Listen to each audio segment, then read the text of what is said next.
Hello everyone, this is अपना Malik. Welcome to my YouTube channel number one math. So guys, आज start करेंगे हम quick revision chapter 1 से लेकर चैप्टर 5 तक। जो क्वेश्चन एग्जाम में पूछे जा चुके हैं या जो कॉन्सेप्ट को एग्जाम में पूछे जा सकते हैं, उनको हम हर फॉर्मूले से क्वेश्चन सॉल्व करके सीखेंगे। तो सबसे पहला चैप्टर है क्लास 10th की वास्तविक संख्या, जिसमें सबसे पहली प्रमेय है यूक्लिड विभाजन प्रेमिका। इस प्रमेय ने क्या कहा? इस प्रमेय ने कहा कि दो धनात्मक पूर्णांक a और b दिए रहने पर ऐसी अद्वितीय पूर्ण संख्या q और r विद्यमान है कि a equal to B Q plus r, और जो r की रेंज दे दी वो 0 से बड़ी और बराबर हो सकती है और b से छोटी होगी। इस पर मैंने जो कहा वो समझ में नहीं आया होगा, इसको आइए एक एग्जाम्पल से समझते हैं। 5 3 15 सब्ट्रैक्ट करके 1 बचता है, तो ये है। इसको हम कैसे लिख सकते हैं? 16 कैसे लिख सकते हैं?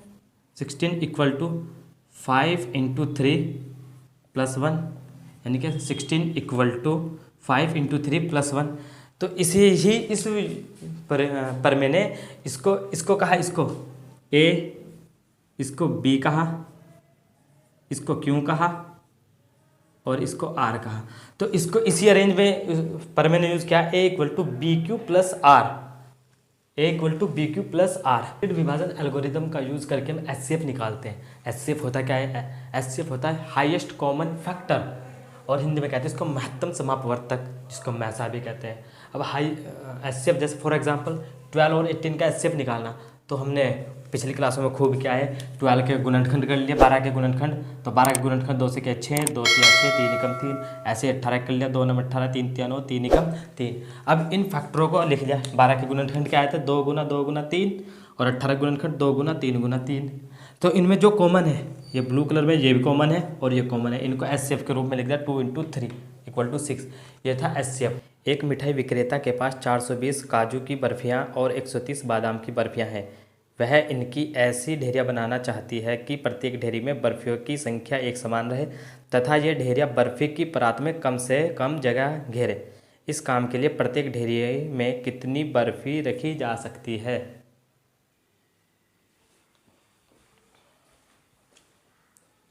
तो आपने क्वेश्चन पढ़ लिया।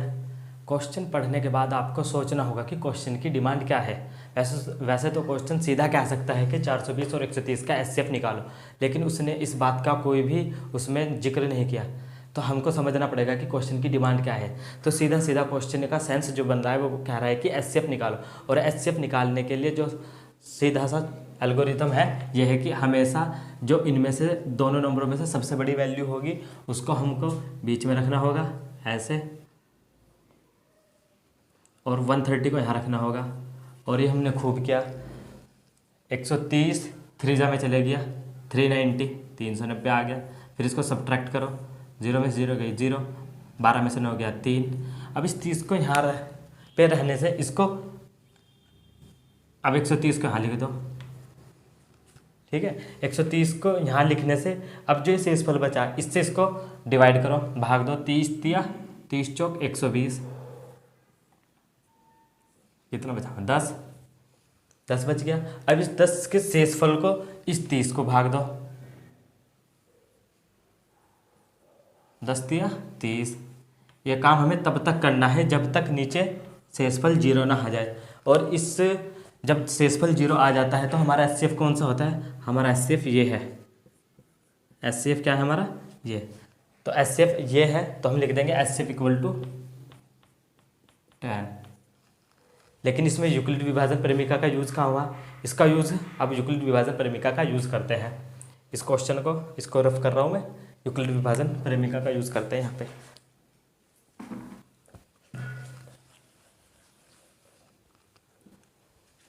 ए इक्वल टू क्या था? A equal to B Q plus K R. इस सिचुएशन में ए क्या है? इस सिचुएशन में ए 420 है और बी है 130 और क्यू है 3 और प्लस आर कितना है? 30। इस सिचुएशन में ए क्या है? इस सिचुएशन में ए 130 है इक्वल टू बी 30 है इंटू 4 प्लस के 10। फिर तीसरी सिचुएशन 10। ए क्या है? 30, बी क्या है? 10, क्यू क्या है? 3 और प्लस के आर क्या है 0।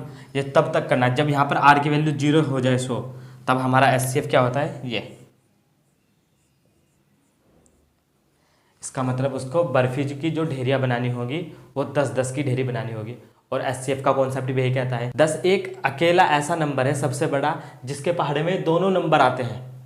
ये 42 बार आता है और ये 13 बार आता है। ठीक है, तो ये यूक्लिड विभाजन एल्गोरिथम का कॉन्सेप्ट क्लियर होगा। ऐसे ही क्वेश्चन वो डायरेक्ट भी पूछ सकता है और इनडायरेक्ट भी पूछ सकता है। आपको क्वेश्चन की अप्रोच समझनी होगी, उसका सेंस समझना होगा और उसको इसी तरह अप्लाई करना होगा।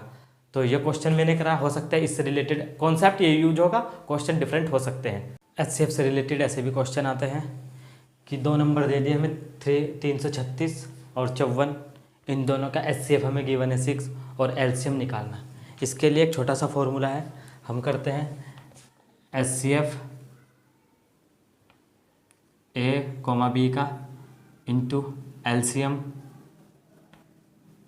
ए कोमा बी का बराबर होता है ए मल्टीप्लाई बी। यानी कि जो दो नंबर है हमारे यहाँ, दो नंबर क्या है, ए की वैल्यू 336 है और बी की वैल्यू 54 है। एचसीएफ ए बी यानी कि हम लिखेंगे एचसीएफ 336 कोमा 54 गुणा एलसीएम 336 और 54 बराबर होगा 336 गुना 54 के। तो एचसीएफ 336 और 54 का कितना गिवन है 6, तो इसके पास 6 ये वाला मल्टीप्लाई एलसीएम 336 ये चाहिए हमें एलसीएम बराबर 336 इंटू 54, ये मल्टीप्लाई में इधर डिवाइड में जाएगा इक्वेशन से। एलसीएम इक्वल टू कितना हुआ 336 इंटू 54 डिवाइडेड बाई 6 9 जा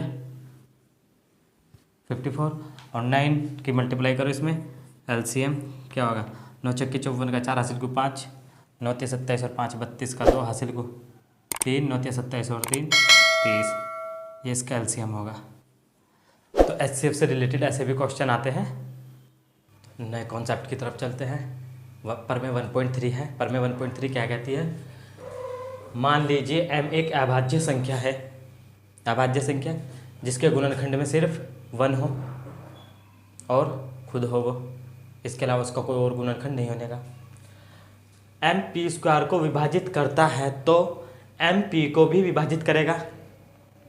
कहने का मतलब यह है कि p square divided by m है तो पी डिवाइडेड बाय एम भी होगा। ठीक है, एग्जाम्पल की हेल्प से समझते हैं। अगर 15 का स्क्वायर 5 से विभाजित है तो 15 भी 5 से विभाजित होगा, और ये बात सत्य है। 15 का स्क्वायर 5 से विभाजित है तो 15 भी 5 से विभाजित होगा। इसलिए कहता है कि पी स्क्वायर अगर m से विभाजित है तो p भी m से विभाजित होगा।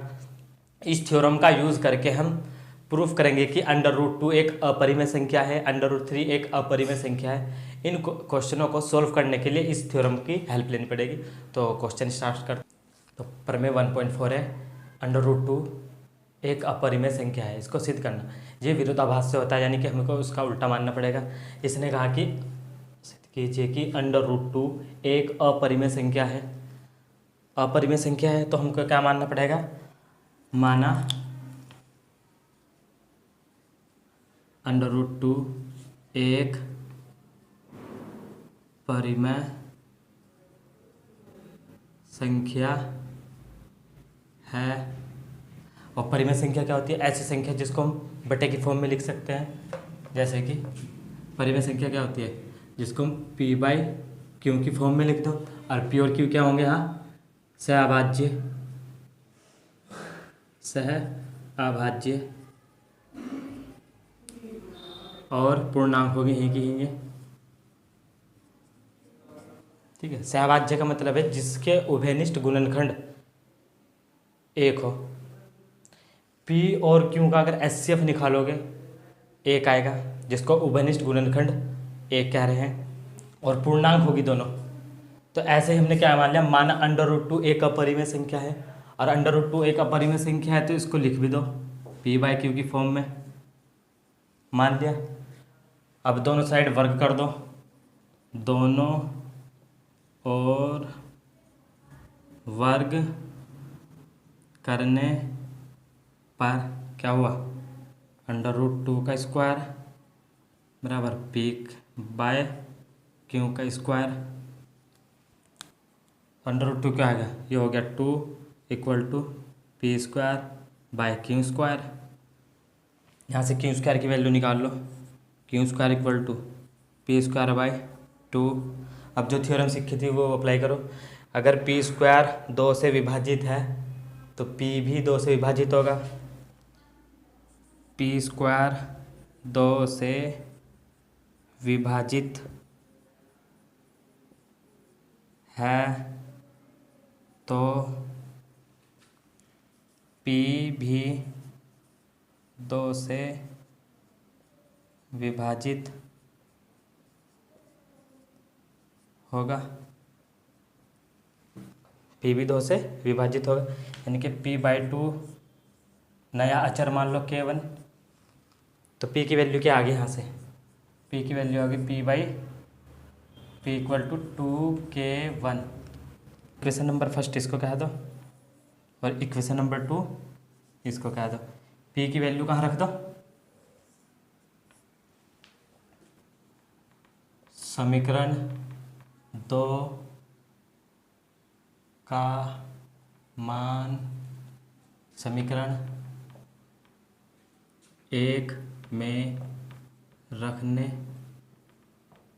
पर तो ये तो क्यू स्क्वायर = क्या हो जाएगा, क्यू स्क्वायर = पी की वैल्यू क्या 2k1, तो 2k1 का स्क्वायर डिवाइडेड बाय 2।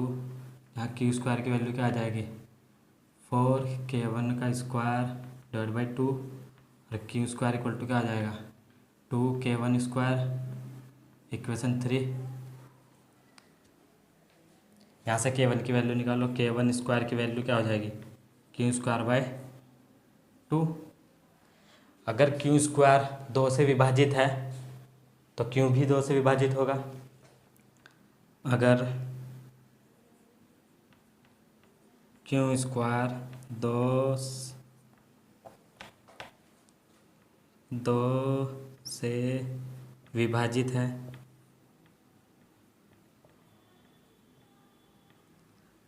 तो क्यू भी 2 से विभाजित है, तो q/2 भी क्या आ जाएगा, q/2 = k2 नया चर। तो इसमें क्यू की वैल्यू क्या आ गई, q = 2k2।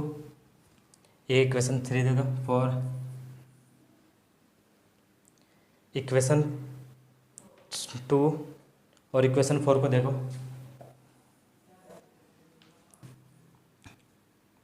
2k1 और q = 2k2। इसका उभयनिष्ठ गुणनखंड क्या दिख रहा है, 2। अतः p और q का उभयनिष्ठ गुणनखंड 1 के अलावा 2 भी है। p और q का उभयनिष्ठ गुणनखंड हमने 1 का सहभाज्य कहा था, जिसका उभयनिष्ठ गुणनखंड 1 है, और यहाँ 1 के अलावा 2 भी है। इसका मतलब जो हमने माना ये गलत है। अरे ये हमने क्या माना था, परिमेय संख्या, और ये परिमेय गलत साबित हो गया। इसका मतलब क्या है, ये अपरिमेय संख्या है। अतः √2 एक परिमेय संख्या है। एग्जाम्पल नंबर 6 भी √3 एक अपरिमेय संख्या है। जहाँ जहाँ √2 है वहाँ पर √3 रख देना। और एक्सरसाइज 1.3 का क्वेश्चन नंबर 1 √5 एक अपरिमेय संख्या है। जहाँ जहाँ √2 है वहाँ पर √5 रख देना। इसी बेसिस पे क्वेश्चन आते हैं। नया क्वेश्चन शुरू करते हैं। शांत दशमलव प्रसार और अशांत आवृत्ति होते क्या है। शांत दशमलव प्रसार का मतलब होता है अगर डेसिमल के बाद, दशमलव के बाद संख्या समाप्त हो जाती है, संख्या समाप्त हो जाती है, तो ये शांत दशमलव प्रसार की कैटेगरी में जाता है। अशांत वाले में क्या होता है, जब संख्या दशमलव के बाद रिपीट होने लगती है, ये रहा रिपीट होने लगती है, जैसे 3 3 3 ऐसे हो सकता है, 0.142857 14285 जब दशमलव के बाद संख्या समाप्त हो जाती है तो उसको शांत दशमलव प्रसार कहते हैं। और जब संख्या दशमलव के बाद रिपीट होने लगती है और समाप्त नहीं होती तो उसको अशांत आवृत्ति कहते हैं। अब इसकी इनके बेसिस पर क्वेश्चन आता है, तो उसमें हम क्या करते हैं, क्वेश्चन में भिन्न होती है एक दी हुई अंश अपॉन हर, अंश बटे हर। हम हमेशा हर के फैक्टर करेंगे, गुणनखंड करेंगे, हर के गुणनखंड करेंगे। गुणनखंड में अगर 2 की पावर में बना, 2 की पावर n में बना, या फिर 5 की पावर n में बना, m में बना, या फिर दोनों बने, 3 कंडीशन है, या तो 2 की पावर में बने, या 5 की पावर में बने, या फिर दोनों में बने। इन तीनों में से अगर एक भी कोई है अकेला या दोनों के साथ, तो वो इस शांत दशमलव प्रसार में जाते हैं। अगर इन 3 के अलावा कोई सी भी सिचुएशन बनती है तो उसे अशांत आवृत्ति में रखा जाता है। तो इस पर क्वेश्चन करते हैं, उससे आपका क्लियर हो जाएगा। एक्सरसाइज 1.4 का क्वेश्चन नंबर फर्स्ट है। क्वेश्चन कहता है कि बिना लंबी विभाजन की प्रक्रिया के बताइए कि दशमलव प्रसार शांत है या अशांत है। 13/3125, 13 को 3125 से डिवाइड करते हैं, भाग देते हैं, तो एक दशमलव में संख्या आएगी। तो उसको बिना किए बताना है कि हमें ये शांत प्रसार है अशांत। तो इसके लिए क्या करते हैं, हम हमेशा नीचे वाले यानी हर के फैक्टर करते हैं। हर के फैक्टर करें, 5 छंग 30, 5 दूनी 10, 5 पंजे 25, 5 एकम 5, 5 दूनी 10, 5 पंजे 25, और 5 एकम 5 दूनी 10, 5 पंजे 25, और 5 पंजे 25, और 5 एकम 5। जब हर के गुणनखंड क्या आ गए, 31 25 के गुणनखंड क्या आ गए, 5 गुना 5 गुना 5 गुना 5 गुना 5, यानी कि हम कह सकते हैं 5 की पावर 5, यानी कि हम कह सकते हैं 5 की पावर m। जब हर के गुणनखंड 2 की पावर n में बने, या 5 की पावर m में बने, या फिर दोनों 2 भी हम प्रेजेंट हो और 5 भी प्रेजेंट हो, तब उस दशमलव प्रसार जो होता है वो शांत होता है। तो इसको हम कह देंगे अतः 3125 का गुणनखंड 2 की पावर 5 की पावर m के रूप में बना है, तो दशमलव प्रसार शांत होगा। बस हमें हर के गुणनखंड करने होते हैं, उसको 2 की पावर n हो या 5 की पावर m के रूप में दिखाते हैं। अगर इसके अलावा कुछ बनता है तो अशांत आवृत्ति का जाता है, और नहीं तो शांत। Thank you.